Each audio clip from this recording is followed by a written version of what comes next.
The airport terminal was loud, but all I could hear was my brother's mocking laugh. He stood there holding my boarding pass between two fingers like it was trash. "Economy," he said with that signature smirk. "Don't complain, Rachel. This is all you can handle." My stomach dropped. We were supposed to be celebrating our parents' 40th wedding anniversary in Hawaii, a family trip Garrett had proudly organized. He had upgraded himself and our parents to first class. Me? I got the very back of the plane in economy. I felt my face burning as travelers nearby turned to look. My mother looked away uncomfortably. My father just stared at the floor. Garrett laughed louder, waving the first-class tickets like trophies. "Come on, sis. You'll be fine back there. You've always been simple. Right?" I wanted to disappear. My name is Rachel Thompson. For years I had been the quiet one in the family, the sister who never made a fuss, never bragged, never fought for attention. I smiled through every gathering while Garrett played the big, successful brother. That moment, standing under the bright airport lights with my crumpled economy ticket, I felt completely shattered. My own brother had just exposed me in public, reducing me to someone pathetic and small. The humiliation cut deep into my chest. But what I didn't know that day was that the truth I had kept hidden for years was about to step into the light, and when it did, it would leave everyone around me stunned. The entire flight to Hawaii was painful. While Garrett sent photos from first class, champagne, warm towels, smiling with our parents, I sat squeezed in economy, fighting back tears. Every notification on my phone felt like another slap. I had always been the responsible, low-key sister. After college, I didn't chase the spotlight like Garrett. Instead, I joined a specialized government agency doing high-level international logistics and security coordination. I traveled the world, handled sensitive operations, and earned respect in rooms most people never see. But I never talked about it. I didn't want family drama. I didn't want to compete. I just wanted peace. Garrett, on the other hand, loved reminding everyone how successful he was. He paid for the upgrades, made sure the whole family knew it was his generosity, and constantly positioned me as the one who settled for less. During the trip, the mocking continued. At dinner he'd say things like, "At least you made it in economy, right, Rachel?" Our parents would chuckle awkwardly but never defended me. Each joke chipped away at my heart until I felt truly broken. Nights on the beach, I walked alone, the waves crashing around me. I questioned everything.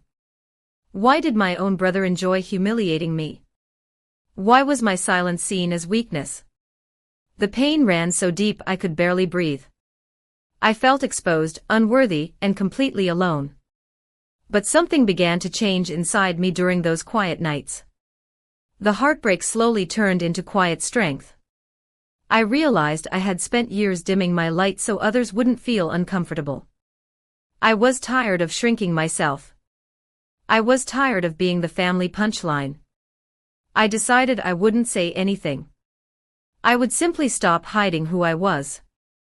The pain had awakened something powerful in me, a calm resolve that no amount of mockery could break.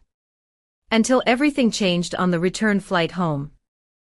We were at the priority boarding area when I quietly handed my passport and boarding pass to the gate agent.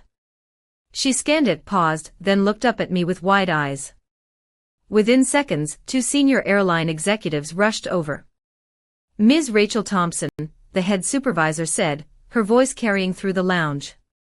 "We had no idea you were traveling with us today." Garrett was still laughing with our father, bragging about the trip. He froze when the executive continued. "On behalf of the airline and our government partners, we sincerely apologize for the seating arrangement on the outbound flight. As Director of International Security Coordination, your service and frequent high-profile travel deserve our highest recognition. We've prepared our private suite for you on this flight home." The entire boarding area went silent. Garrett's smirk vanished. His face turned pale. My mother covered her mouth in shock. My father looked like he had been struck. The staff moved quickly and respectfully, escorting me forward while personally ensuring my comfort. One executive turned to Garrett and said calmly, "Sir, perhaps next time it's better not to assume what others can or cannot handle."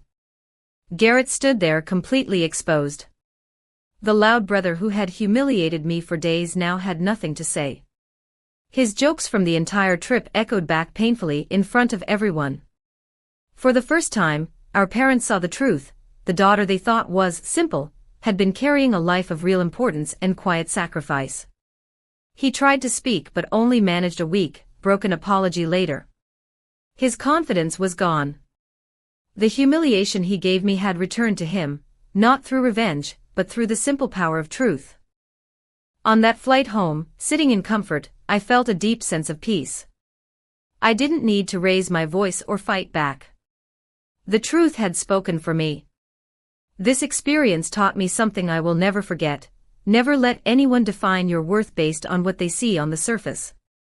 Your silence isn't weakness, it is often your greatest strength. The right moment will come when your light can no longer be hidden. I no longer shrink myself for anyone.